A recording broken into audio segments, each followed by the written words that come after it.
안녕하세요. 검은 머리는 거두는 게 아니라더니 제 남편이 검은 머리였을 줄은 몰랐네요. 쓰레기 같은 인간들과 결별한 30대 여성입니다. 인간 같지도 않아서 남편이라 부르기도 싫지만 일단은 남편이라 불러야겠네요. 남편과는 지인의 소개로 만났습니다. 당시 저는 회사를 다니는 평범한 직장인이었고 남편은 작은 식당을 운영하고 있었어요. 회사에서 주어지는 일을 처리하는 저와 달리 하나부터 열까지 스스로 꾸려나가고 책임지는 남편의 모습에 매력을 느끼며 연애를 시작했지요. 이후로 정확히 2년을 만났고 제 나이 31, 남편 나이 33의 부부의 연을 맺게 되었습니다. 연애하는 동안 저는 시댁에 종종 얼굴을 비추곤 했는데 그건 바로 어머님 때문이었어요. 결혼 전부터 어머님이 저를 시집살이 시키시고 그런 게 아니라 어머님이 워낙에 저를 예뻐해 주셨거든요. 남편을 통해서 반찬을 챙겨주시기도 했고 제가 아픈 날에는 죽을 보내주신 적도 있어요. 심지어 생일 때는 불러서 밥도 차려주셨지요. 미역국도 그렇고 제가 좋아하는 황태구이까지 어머님이 저를 많이 신경 써주신다는 게 느껴지대요. 사실 저는 어려서 아버지를 잃었고 대학교를 졸업하던 시기에 어머니마저 지병으로 세상을 떠나시면서 부모님 두 분을 다 잃었어요. 하지만 어머님이 보여주시는 온화한 미소와 따뜻한 말투에서 돌아가신 부모님을 자주 떠올릴 수 있었답니다. 그래서 남편이 프로포즈를 해왔을 때도 남편도 물론 좋았지만 어머님과 한 가족이 된다는 사실에 정말로 기뻐했네요. 하지만 결혼식을 코앞에 두고 남편은 상상치도 못한 이야기를 털어놓았습니다. 그건 바로 어머님이 남편을 낳아주신 친어머니가 아니라는 얘기였지요. 남편이 초등학생, 그리고 위로 있는 신우들이 각각 중학생, 고등학생이던 시기에 남편을 낳아주신 어머님, 그러니까 생모 아버님 두 분이 이혼을 하셨답니다. 이혼 사유는 남편이 제대로 말해주지 않아 확실하진 않지만 아버님이 위자료도 주지 않으셨고 세 자녀의 양육권을 다 가지셨다니 짐작컨대 생모한테 이혼의 책임이 있었던 게 아닌가 싶어요.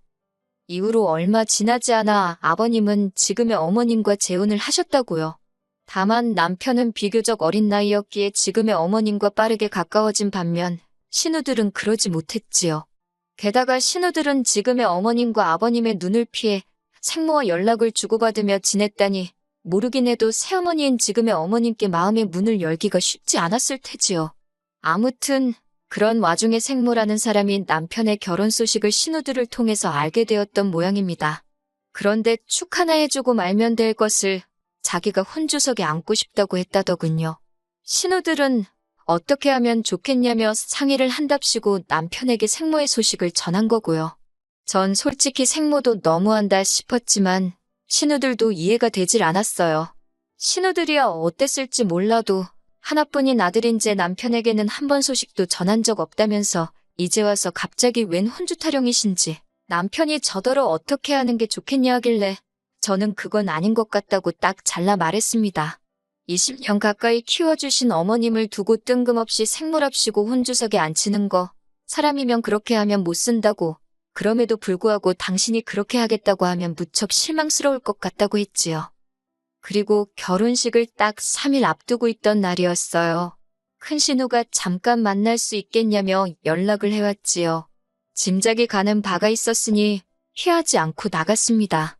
말이 나와서 말인데 생모 이야기를 듣고 나니까 왜 신우들이 제가 어머님과 가깝게 지내는 걸 탐탁지 않아 했는지도 좀 이해가 갔고 신우들이 있음에도 불구하고 어머님이 왜 저를 곁에 두고 싶어 하셨는지도 이해가 가대요. 아무튼 그렇게 큰 신우를 만났는데 어쩐 일로 작은 신우도 나와 있더군요. 원래도 대면대면한 사이다 보니 어색하게 인사를 주고받곤 카페에 들어갔습니다. 이내 자리를 잡고 앉기가 무섭게 저더러 자기 동생과 상의는 잘 해봤냐며 본론으로 들어가더군요. 상의라니 뭐에 대해서 말이냐니까 자기들 엄마라고 표현하더군요.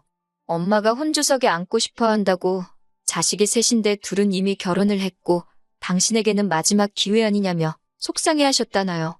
뭐 솔직히 무슨 사정이 있었는지 모르겠지만 자식 셋을 두고 나갈 땐 언제고 이제 와서 그러시나 싶어 별로 공감은 안 됐지만요. 그렇다고 제가 단도직입적으로 말하기는 입장이 그래서 그럼 지금 어머님이 서운해하지 않으시겠냐. 저는 지금 어머님이 혼주석에 앉으시는 게 도리에 맞는 것 같다고 에둘러서 거절했어요. 이 정도면 알아들었겠지 싶어서요. 그리고 다행히 신우들도 못마땅한 표정을 짓기는 했지만 제가 워낙 완고해 보였는지 더 강요는 하지 않았지요. 그렇게 결혼식 당일이었습니다. 미리 말씀드리지만 저희 어머님 아버님 두 분은 사이가 정말 좋으세요. 그날도 주인공은 저와 남편 두 사람이었지만 두 분이 주인공이라 말해도 될 만큼 멋지고 아름다우셨지요. 그런데 세상에 어디서부터 설명을 해야 할지 지금도 생각할수록 어이가 없어요. 그때만 해도 누군지는 몰랐는데 누군가가 색깔도 보라색의 무슨 기생한복 같은 걸 입고 왔더라고요. 그분이 남편의 생모임을 알게 되는 데는 오래 걸리지 않았습니다. 둘째 신우가 엄마라고 소리치며 그 여사님께 달려갔으니까요. 사실 이 상황을 제가 다 본 건 아니고 하객으로 왔던 제 친구들이 결혼식 이후에 만났을 때 이야기해줬어요. 친구들 말이 하객들이 수군거리고 말도 아니었다면서. 피로연 내내 아버님도 어머님도 표정이 밝지만은 않으셨는데 그 이야기를 듣고 나서야 어느 정도 이해가 되었고 어머님이 얼마나 속상하셨을지 제 마음이 다 아프대요. 그리고 그때부터였습니다. 생모라는 사람이 저희 생활에 조금씩 간섭을 하기 시작한 건요. 생모는 신우들을 통해서 남편에게 계속해서 당신의 소식을 전해왔고 결국 어머님 귀에도 그 이야기가 들어갔던 모양이에요. 어머님께서 저랑 남편을 앉혀두고 말씀하시길 생모와 연락을 주고받고 싶으면 그렇게 해도 좋답니다. 부모 자식이 원래 천륜인데 그걸 어떻게 끊어내겠냐면서 섭섭지 않게 잘해드리라 하는데 그 말이 왜 그렇게 속상하던지요. 저는 남편에게 당신이 생모하고 잘 지내고 싶다면 그렇게 하라고 하지만 나에게는 시어머니는 지금의 어머님 한 사람뿐이니 생모한테 내가 잘하기를 기대하지는 말라고 딱 잘라 말했습니다. 그리고 그때만 해도 남편은 무슨 말인지 잘 알겠다면서 저에게 미안하다 했어요. 그리고 이후로 남편만 혼자 그 생모를 두세 차례 만났던 것 같아요. 처음 만나고 온 날은 남편이 술에 꽤나 취해서 들어왔는데 횡설수설 말이 많더라고요. 그래도 나아져서 그런 건지 생모를 보고 있으면 안타깝다며 급기야 제 앞에서 찔끔 울기도 했고요. 그런 모습을 보고 있으니 제 마음도 편치는 않았지요. 그러다 한 달쯤 지났을 땐가 설마 했는데 남편이 생모에게 저를 정식으로 소개하고 싶답니다. 생모가 하는 말이 그래도 당신 아들하고 결혼했으면 자기한테 며느리 아니냐며 어떤 애인지 궁금하다 했다나요.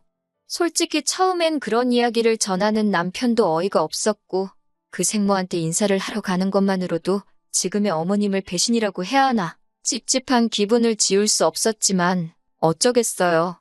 결국 인사만 하고 오잔 마음으로 나갔습니다.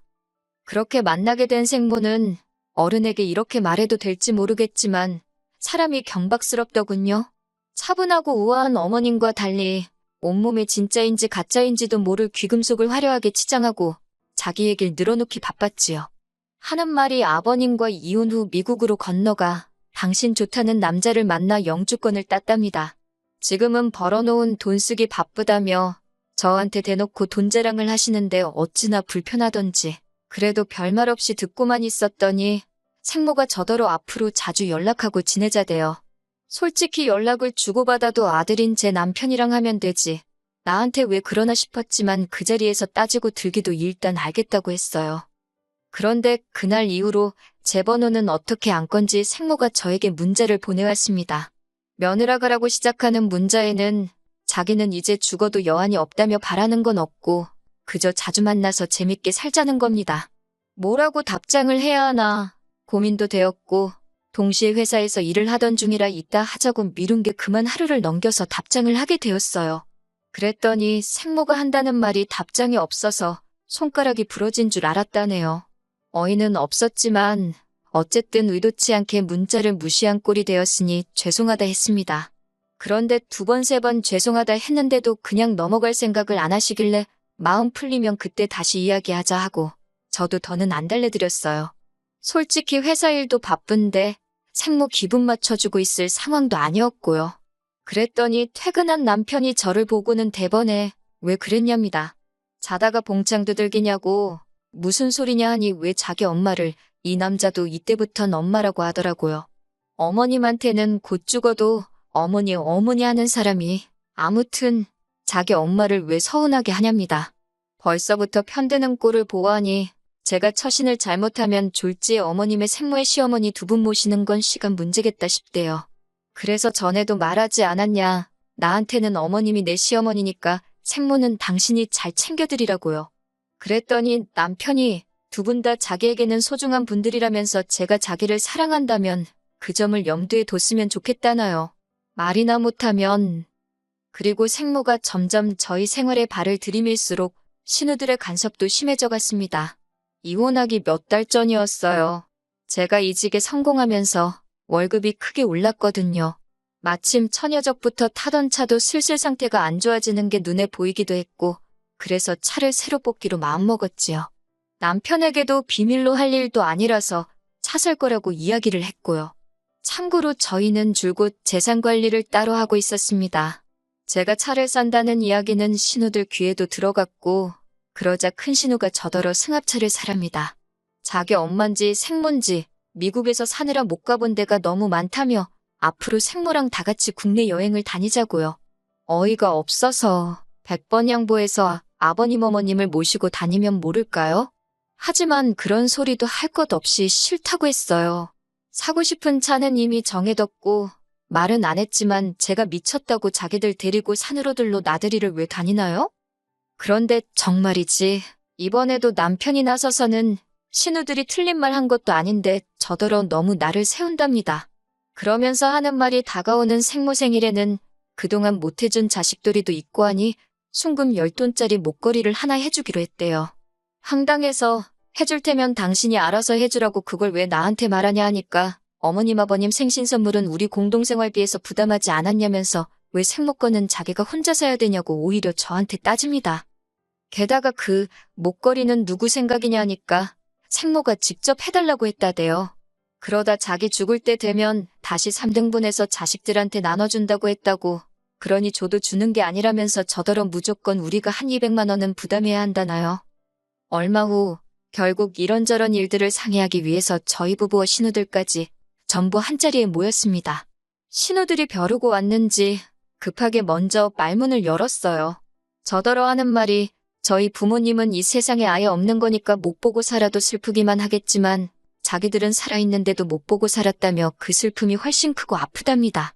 그러나 다행히 엄마가 이렇게 곁으로 돌아와 주지 않았냐며 이젠 자식된 도리를 할 차례라나요. 어이가 없어서 제가 신우들과 남편에게 물었습니다. 형님들이나 당신은 키워주신 어머님 보는 건 미안하지도 않냐고. 중간에서 난처하실 아버님 입장은 생각도 안 해봤냐니까 둘째 신우가 한다는 말이 그걸 왜 제가 걱정하냐고 그래요. 어차피 엄밀히 말해서 저는 피 한 방울 안 섞였는데 왜 어머님 기분을 제가 걱정하느냐고요. 그러면서 저더러 그런 거 따지지 말고 그냥 생모한테나 잘하랍니다. 그리고 큰 신우 하는 말이 가관이 돼요. 저더러 너는 네 부모가 남기고 간 재산도 있고 너도 잘 벌어서 별 생각이 없는지 모르겠지만 네가 그렇게 챙기는 어머님 아버님 거긴 당신들 주고 갈 돈 한 푼 없답니다. 하지만 생모는 미국에 재산도 많고 자기 애들부터 시작해서 저희도 애 낳으면 그리 유학도 보낼 수 있을 거라며 계산 잘하라고요. 신우들이 원래 속물적이고 계산하기 좋아하는 사람들인 건 알고 있었지만 그 모든 대화가 오가는 와중에도 한마디 반박조차 하지 않는 남편을 보고 있으니 실망스럽기 짝이 없더군요. 결국 집에 돌아와 남편에게 당신도 신우들의 의견에 동의하는 거냐고 단도직입적으로 물었습니다. 그랬더니 남편이 한다는 소리가 솔직히 틀린 말은 없지 않냐면서 어머님이 키워주시는 동안 자기 응석 한 번 안 부리고 착한 아들로 살았답니다. 그러니 아들 노릇은 충분히 한 거 아니냐며 어차피 어머님께는 아버님도 있으시니 자긴 이제는 생모한테 잘해주고 싶은 생각이 든대요. 그러면서 저한테도 자기를 위해서 생모한테 잘해달랍니다.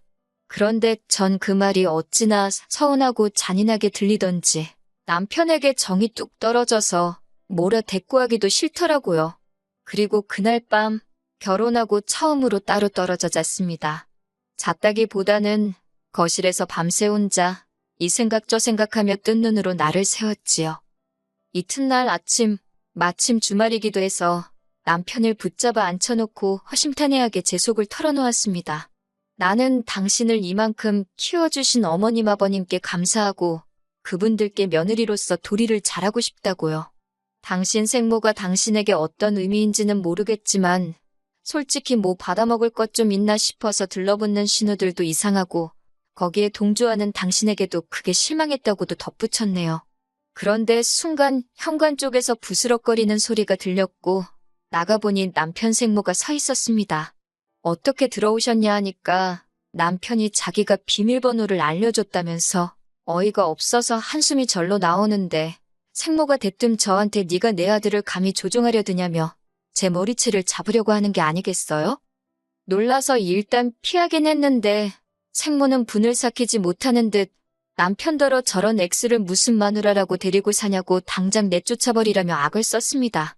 이제 보니 저 X 때문에 자기가 혼주석에도 못 앉은 거냐고 억울하다고 고래고래 소리도 질렀고요. 그러자 남편이 한다는 말이 저더러 잠깐 자리 좀 비켜달래요. 저 때문에 생모 쓰러진다나 자기 와이프인 제가 그 수모를 겪는데 생모 막아줄 생각은 안 하고 저더러 나가달라니 황당하기 짝이 없더군요. 그리고 지금 제가 물러터지게 행동하면 앞으로 이보다 험한 꼴을 더 당하면 더 당했지 덜 할 리는 없겠다 생각에 정신이 번쩍 들대요. 제가 둘만의 자리가 필요하면 생모 데리고 네가 나가라 했습니다. 이 집 내 집인 거 잊었냐고 네가 뭔데 남한테 비밀번호를 알려주고 말고 하냐고 저도 빽 소리를 질렀지요. 그랬더니 생모 눈이 커지면서 남편더러 이건 네 집 아니냐고 묻더라고요. 그리고 결론부터 말씀드리자면 남편과 저는 이혼을 했어요. 1년 가까이 지저분한 싸움이었지만 결국엔 오가는 위자료 없이 깔끔하게 남남이 되었지요. 어머님 아버님이 참 많이 우셨습니다. 어머님이 앞으로도 종종 볼 수 있겠냐 물으셨지만 솔직히 어떻게 다시 만날 수 있겠어요. 저도 많이 슬펐지만 그저 어머님, 아버님하고 건강히 오래오래 사시라고 했네요. 그리고 어처구니없게도 이혼 소송 끝나고 얼마 지나지 않아서 어머님이 그동안 말씀하시던 미국에 있는 재산도 영주권도 다 거짓말이라는 게 들통났습니다. 한국에 오신 건 미국에서 불법 체류로 쫓겨나신 거고 이후로 어떻게든 아들한테 눌러붙으려고 했던 모양이 돼요. 신우들은 어느 정도는 알고 있었던 것 같은데 자기들이 모시기는 싫으니까 저희한테 덮어씌우려 했던 것 같고 정말 끝까지 실망을 안 시키더라니까요. 지금 저는 이직한 새로운 직장에서 능력을 인정받으며 하루하루 새롭게 살아가고 있습니다. 종종 남편에게 다시 한번 기회를 달라는 저와 함께 어머님 아버님께 효도하며 살고 싶다는 개소리도 문자로 받으면서 말이에요. 아이러니하게도 그런 문자가 올 때마다 이혼하기를 정말 잘했다는 생각이 든답니다.